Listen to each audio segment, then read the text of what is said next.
everyone, welcome to Starfield Wiki, home for everything Starfield. The following are the outcome of this video. We shall look at some of the best ship weapons in the game and consider the highest damage per second. We will look at the manual weapons and also consider the auto-firing turrets that some players prefer to attach facing to the side of the ship or backwards. We will also be looking at the perk bonuses and also the crew member bonuses that stack on top of your own perks. Due to the power consumption and/or limits, we will then look at the maximum number of these particular weapons you can attach to your ship. Given that there are limited units of power that can be allocated, at the end of the video I will also show you my own build and how I distribute units of power to each of my weapons.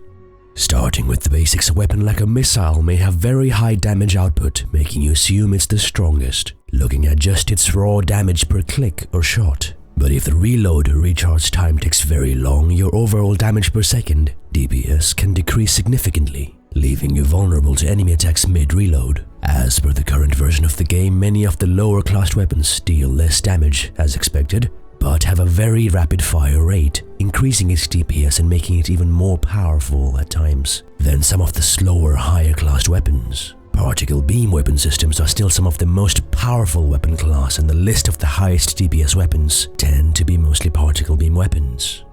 First and foremost, we have the Vanguard Obliterator Autoprojector.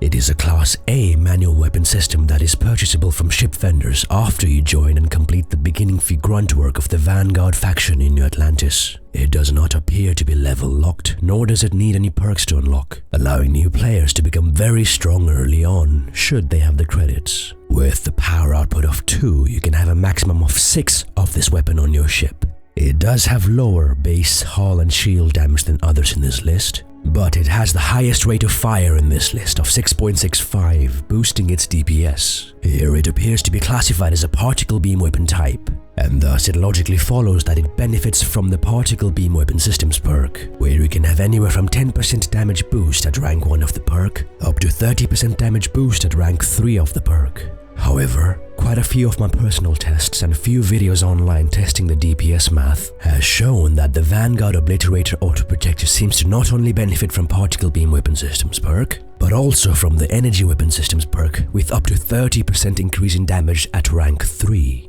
Not sure if this is a bug or if it is intentional, given it also lacks the term beam in its name, unlike other Particle Beam weapons. This damage boost gives it a 60% overall boost from the player's perks instead of the regular 30%. Furthermore, the crew perk benefits also stack on top of the player's perks, where you can have both Barrett with Particle Beam Weapon Systems crew perk at rank 3, giving a 15% damage boost and 15% reduction in recharge time. And you can also have Andreja with Energy Weapon Systems at rank 2, further boosting the damage output by another 10%, whilst giving a 10% reduction in recharge time, which is again vital in the DPS damage multiplier output equation, making Vanguard Obliterator Autoprojector the highest DPS ship weapon in the game. We then have the PBO-175 Auto Helion Beam. It is a Class B manual particle beam weapon system which not only requires you to be level 48, but also needs Starship Design perk at rank 4, making it a mid-game weapon system. With higher base hull and shield damage than the aforementioned Vanguard Obliterator Autoprojector, it has fire rate of 6, 0.5 less than the previous system. It is also more expensive and needs more power per unit. So that means with a power usage of 3, you can have a maximum of 4 of this weapon on your ship. You can boost its damage by 30% more with the player's Particle Beam Weapon Systems perk of rank 3, and also by another 15% with the same crew perk version of Barrett's, whilst reducing recharge time by 15%. Many players tend to use just these 2 weapons as their primary and secondary, not using the third weapon, allowing them to distribute all the units of power into maximizing power output from these 2 weapon systems. The next weapon system is the Exterminator 95 Mega Electron Volt Auto Helion Beam. It is another Class B manual particle beam weapon system which requires rank 4 of the Starship Design perk. This weapon system also requires that the player is level 60, making it a fairly late mid-game weapon system. With even higher cost, it does provide more base hull and shield damage than the other 2 weapon systems. However, it has a lower fire rate of 5 and also a higher power usage of 4, allowing you to only have a maximum of 3 of this weapon type, lowering the overall DPS of the weapon than the other 2 above. You can also boost its damage by 30% with the Particle Beam Weapon Systems player perk, and again by another 15% with Barrett's crew perk. You could increase it with any crew members who have the right perk, but Barrett's is the highest rank for the particle beam weapon systems at rank 3, and he overrides any other crew in the game for this perk. The next weapon system is a turret. That is a weapon system that fires automatically when the hostile ships are in its range and direction. Player input is disabled.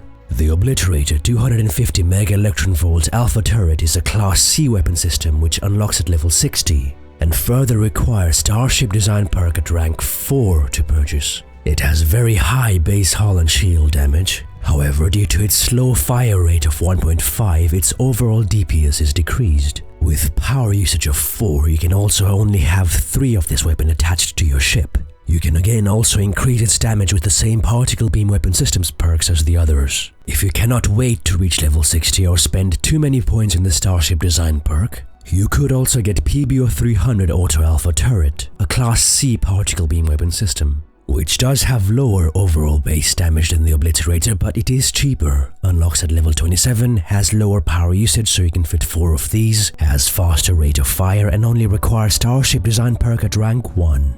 With limited number of units of power that can be allocated to weapons, you could use any 2 of the above weapons and maximize the units of power allocated to them. Or you could use 3 weapons and distribute the power evenly. In my case, I use 3 weapon systems, 2 manual and 1 automatic turret weapon system. I make use of 6 Vanguard Obliterator Autoprojectors, 4 PBO 175 Auto Helion beams, all facing forward. I then have 3 Obliterator 250 Mega Electron Volt Alpha self-firing turrets, 2 of which are facing the sides and 1 facing the rear.